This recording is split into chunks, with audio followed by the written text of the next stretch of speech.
Når man skal lave et mindmap, så går man ind på skoletube.dk, og nede på forsiden, så er der et program, der hedder MindMeister, som man klikker sig ind på. Fordi jeg allerede har en konto, så går man direkte ind på mine mindmaps, men den eneste forskel er, at man skal oprette en bruger, hvor man skriver sin mailadresse og en adgangskode. Så får man den her forside. Så går man op og vælger nyt mindmap,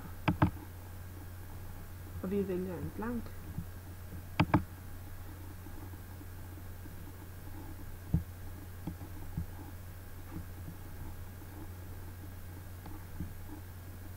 Så kommer der en boks, hvor man kan skrive en overskrift.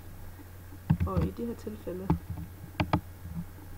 så skriver vi kanonlitteratur, fordi det er vores emne.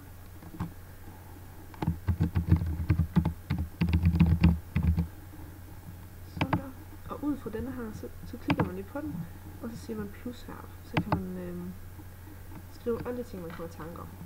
Det kan være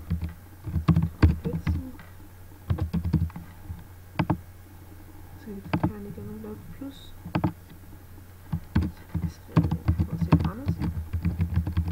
Og ud fra det her, så kan man så klikker vi på den her, og så kan man lave nogle ud fra den lille her. Så kan vi skrive omtræet.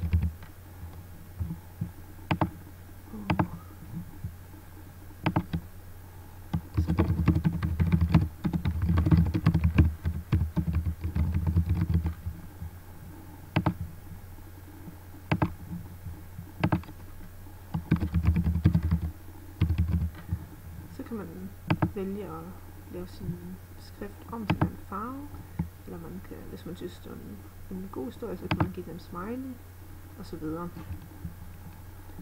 Man kan også vælge hernede, hvor der står tema, så kan man lave tema om til en anden slags. Så lave det her tema. Så jeg lige behold. Sådan der, det ser lidt anderledes ud. Og det man kan gøre, det er så, at man går ned og deler denne her. Hvis man skal gøre det sammen med andre, hvis man laver mindmap måske på hele klassen, så går vi ind og siger delt. Og så inviterer man personer hernede, hvor man så skriver en mailadresse. Og så går man herind og vælger, om personen skal kunne redigere, eller om man bare skal kunne se det. Men vi vælger så at redigere, for at vi kan lave dem sammen. Og så kan alle sidde og rette på samme tid, hvis jeg så inviterer.